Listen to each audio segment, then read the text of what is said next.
Tatiara, bonjour à tous. Alors, lors d'une précédente vidéo, nous avions tenté de définir ce qu'était qu'un caractère chinois.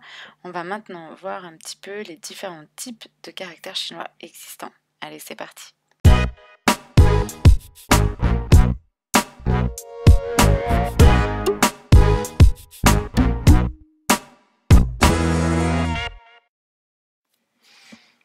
Nous allons classer les caractères chinois dans trois catégories principales, les pictogrammes, les idéogrammes et les idéophonogrammes. Ces trois catégories forment la majorité des caractères chinois qu'on appelle aussi sinogrammes.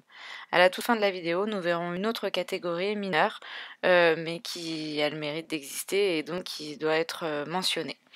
Cette classification peut être soumise à discussion, mais en tout cas, elle prend en compte la formation de la majorité des caractères chinois. Allez, c'est parti pour les pictogrammes. Les pictogrammes chinois sont des caractères qui représentent graphiquement le sens de ce qu'ils désignent. On voit afficher à l'écran 4 exemples. Premier exemple qui représente l'humain. Donc on peut se représenter un homme en train de marcher.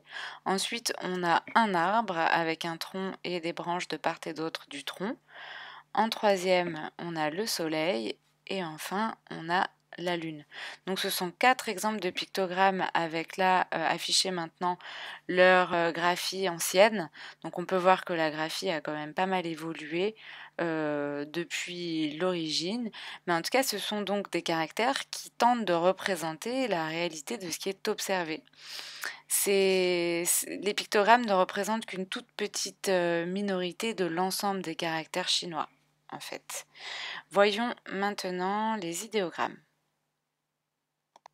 Alors, si à l'origine de l'écriture chinoise, il n'existait que les pictogrammes, au fur et à mesure que les besoins se sont complexifiés, l'écriture, elle aussi, été rendue un petit peu plus complexe.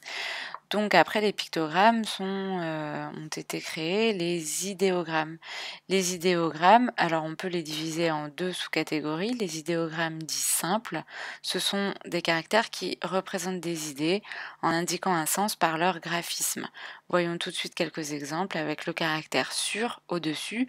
On peut se représenter une ligne d'horizon avec un élément au-dessus de cette ligne. Donc ce caractère va représenter l'idée du supérieur. Et donc son contraire, le caractère sous, on a la même ligne d'horizon avec un élément dessous. Un autre exemple d'idéogramme simple, c'est tout simplement le caractère 2 représenté par deux traits. Alors, il y a aussi donc les idéogrammes composés, ce sont des caractères qui sont composés de plusieurs éléments pour former un nouveau sens. Ces éléments rassemblés sont à lire comme un tout et non comme des parties. C'est en somme qui forme une unité caractère. On va voir plusieurs exemples. Tout à l'heure, on a vu le pictogramme du soleil et le pictogramme de la lune. Lorsque ils sont ensemble et qu'ils composent un caractère, cela forme le mot clarté. Un autre exemple avec l'homme et l'arbre qui, associés ensemble au sein d'un caractère, forment le mot repos. Dans un caractère repos, on peut voir que l'homme, qui se retrouve à gauche du caractère, a une graphie légèrement différente que lorsqu'il est pictogramme seul. Troisième exemple, si on associe trois arbres ensemble, on aura le caractère de la forêt. Et enfin, dernier exemple, le caractère petit plus le caractère grand forment le mot qui signifie pointe. On retrouve le caractère petit en haut et le caractère grand en bas, à la base de la pointe. Donc voilà pour les idéogrammes. Nous allons voir maintenant la catégorie des idéophonogrammes, qui est en fait la majorité des caractères chinois qui sont ainsi formés. Alors qu'est-ce que c'est? Ce sont des caractères qui sont composés de plusieurs éléments, dont un élément donne une indication sur la prononciation. On va voir tout de suite un exemple. Alors, c'est affiché le caractère qui se prononce yuan, qui signifie entre autres premier, essentiel, et on va voir comment il entre en composition d'autres caractères en apportant du coup cette indication de prononciation. L'exemple de yuan qui signifie être distant, donc on voit là le composant de droite, on retrouve notre yuan de tout à l'heure, et à gauche on retrouve la clé de la marche. Donc ce caractère signifie être distant et va se prononcer yuan.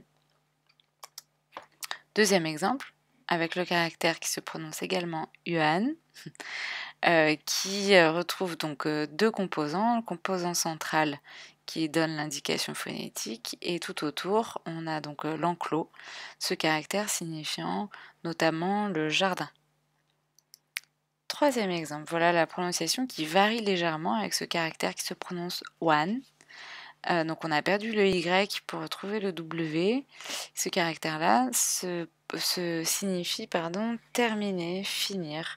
Il a donc deux composants, la clé du toit en haut et l'élément phonétique yuan. Donc on voit dans cet exemple que là, c'est pour ça que tout à l'heure j'ai parlé d'indication phonétique. On n'a pas vraiment la prononciation exacte. Par contre, la finale, an, est identique. Dernier exemple, de nouveau un wan, avec à gauche la clé du roi et à droite l'élément phonétique yuan qui signifie ce caractère jouer. Abordons maintenant la dernière catégorie des caractères dont je voulais vous parler, qui sont les caractères empruntés. Alors les caractères empruntés, ce sont des mots qui ne possédaient pas de caractère et qui ont du coup emprunté le caractère d'un autre mot dont la prononciation était semblable ou identique. Voyons là l'exemple de lai, qui signifie venir et qui a emprunté sa graphie au caractère du blé. Voilà pour cette dernière catégorie. Voilà, j'espère que cette vidéo vous aura intéressé, vous aura permis d'y voir un petit peu plus clair sur les différents types de caractères chinois.